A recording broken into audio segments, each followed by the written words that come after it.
Conexão Jovem Espírita. Pessoal, voltamos com a segunda parte do nosso Papo Reto com a presença de Marcel Mariano com o tema bullying e autoestima. Espero que vocês estejam gostando do nosso tema e nossa discussão aí. Confiram agora. Papo Reto. O interessante é que às vezes é inconscientemente a ação do próprio bullying, né? Porque se a gente for remontar, e a questão da nossa próxima pergunta, né? A gente vai...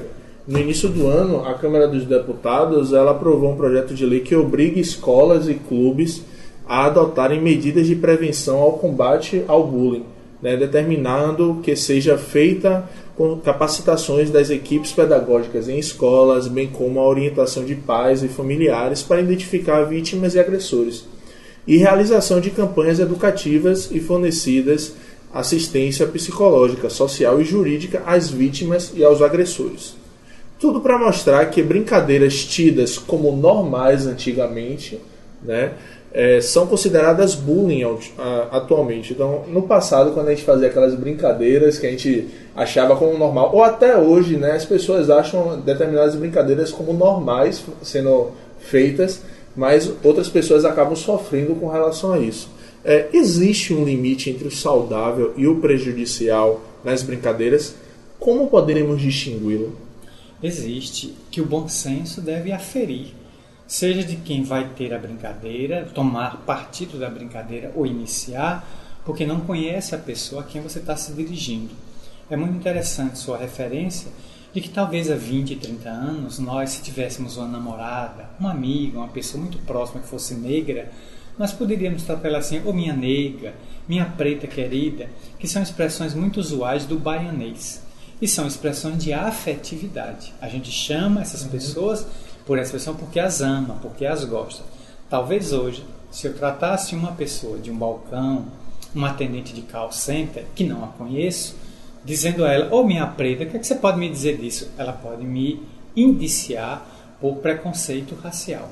Você vê como mudou o conceito. Várias músicas no Brasil estão vetadas, porque elas trazem conotação de tapa no rosto, tratam a mulher de maneira denegrindo a condição da mulher ou a condição dos homossexuais e outros grupos, minorias na sociedade.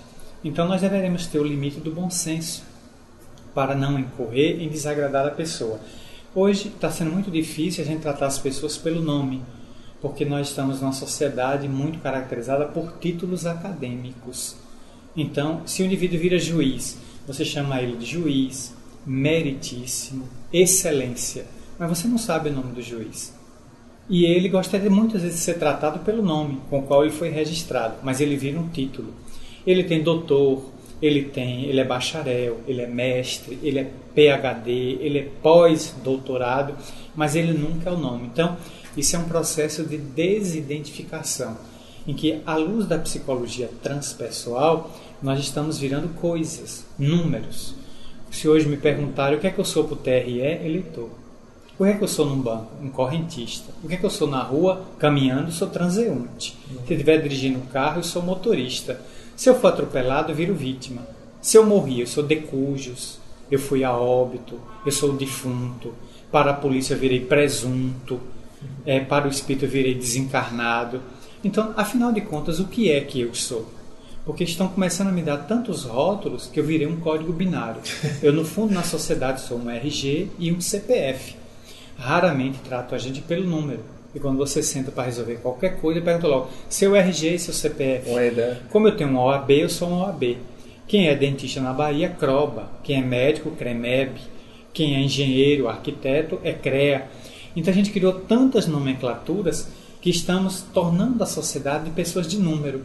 O que é que nós podemos falar então dos campos de concentração nazista, em que as pessoas eram numeradas no braço e tratadas por número?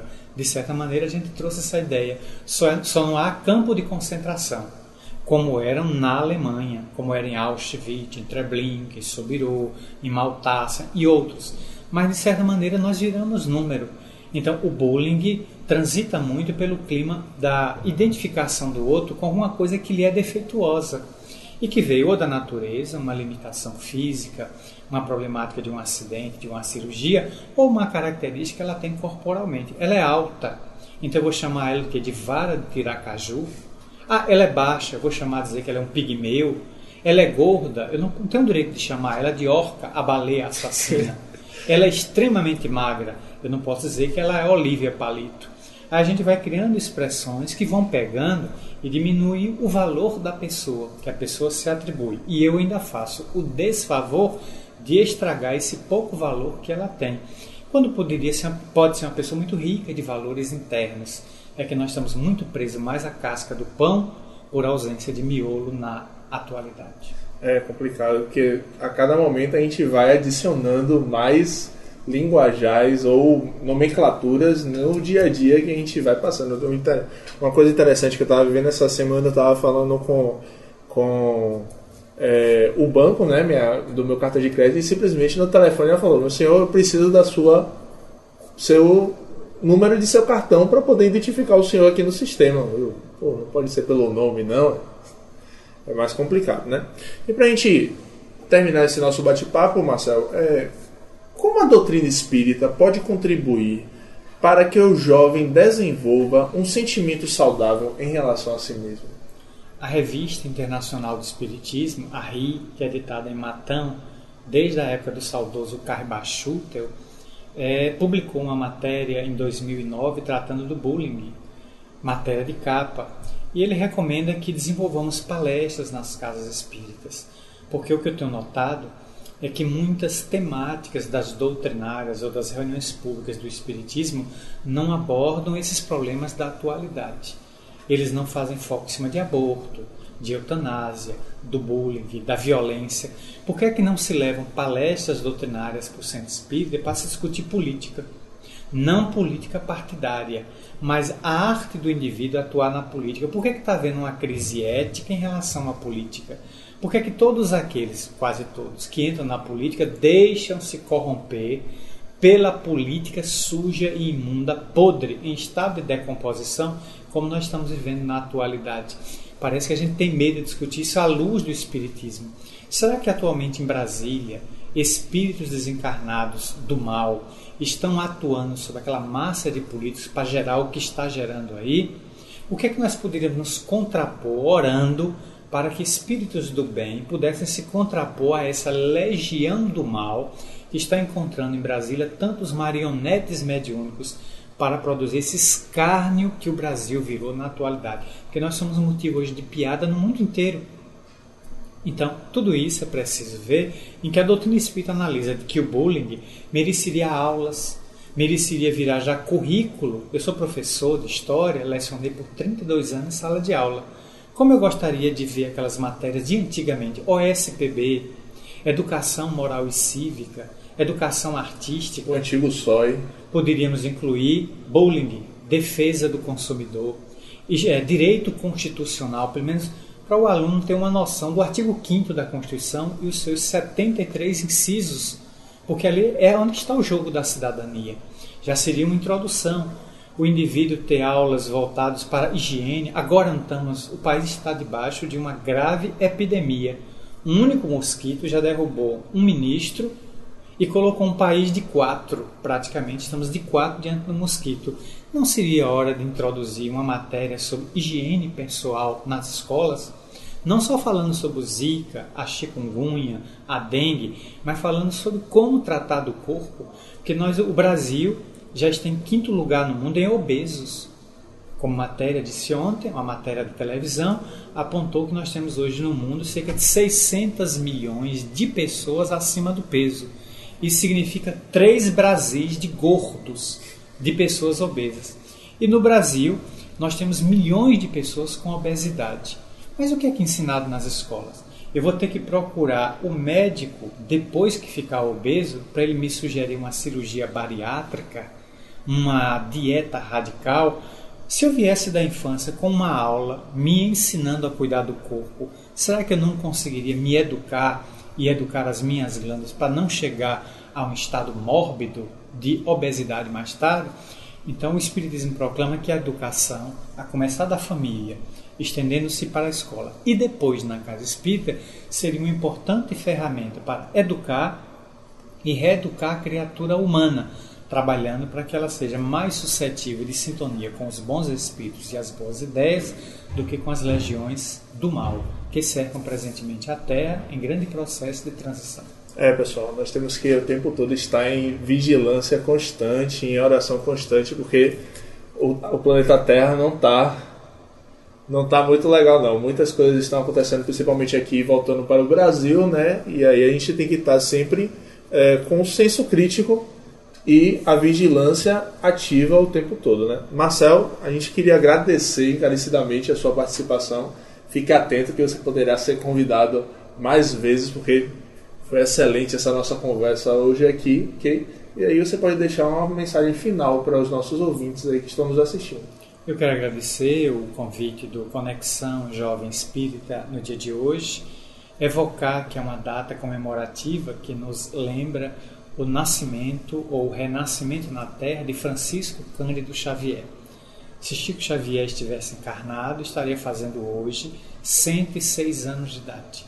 Saiu da Terra com 92 e nos deixou 465 obras espíritas de alto valor doutrinário. Eu tenho uma maneira de homenageá-lo, lendo essa coleção toda que ele psicografou.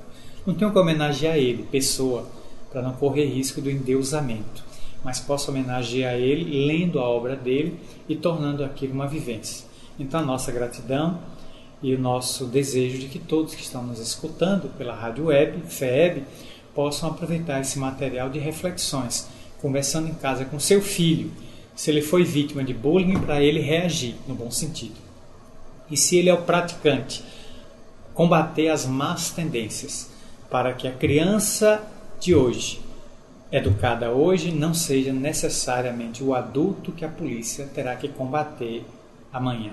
Nossos votos de muita paz. Reforçando que o aniversário de Francisco Cândido Xavier é no dia 2 de abril, né? Então a gente reforça juntamente com o Marcel essa felicitação, né, com relação a Chico Xavier, que foi um dos grandes divulgadores da doutrina espírita em seus maiores escritos, né, psicografados pelos espíritos superiores, e até no grande programa Pinga Fogo, que foi ao ar, né, com várias edições. Então, pessoal, muito obrigado.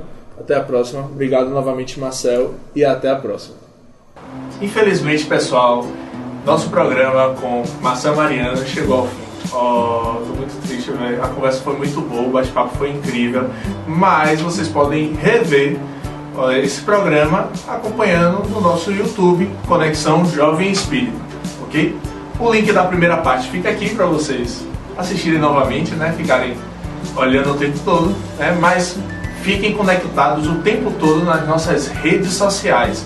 No Facebook, Conexão Jovem Espírita, no Instagram, @ConexãoJR. Para falar com o Papo Reto, é só marcar lá na hashtag Papo Reto CJR. Esperamos seus comentários, suas dicas, suas sugestões, seus temas e até sugestão de convidados para que a gente possa estar fazendo esse bate-papo diário com eles, ok? Então, nos vemos por aí. Até a próxima, até o próximo Papo Reto. Beijo, galera!